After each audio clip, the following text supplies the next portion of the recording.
Pourquoi les jeunes nés à l'étranger, porteurs de la nationalité de leur pays de naissance, n'ont pas les mêmes droits que nos enfants qui vivent au Sénégal, dont certains, malgré qu'ils résident au Sénégal, ont la nationalité d'un pays étranger? Pourquoi ces jeunes nés à l'étranger ne peuvent-ils pas être candidats à la présidence de la République alors qu'ils peuvent être maires, président du conseil départemental, ils peuvent être députés, président de l'Assemblée nationale, ministre, etc. La trahison de la cause nationale n'est-elle liée qu'à la fonction du président de la République? Est-ce que c'est le seul président qui trahit? Ou est-ce qu'un ministre ne trahit pas? Ou est-ce qu'un député ne trahit pas?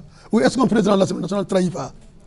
Donc, à ce titre, si un président de l'Assemblée nationale peut avoir la nationalité française, pourquoi un jeune né en France, qui n'est pas responsable de la cause de sa naissance en France et qui a le droit d'être français de par la naissance, pourquoi, parce qu'il est sénégalais et parce qu'il a une autre nationalité que celle du Sénégal, il ne peut pas être président de la République?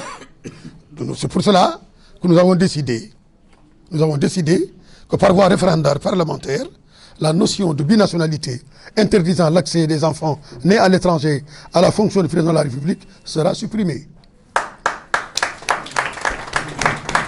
Elle sera supprimée concomitamment avec la limitation de l'âge dans l'exercice du pouvoir au Sénégal. À Kissar Sénégal, nous ne sommes pas d'accord avec la limitation de l'âge.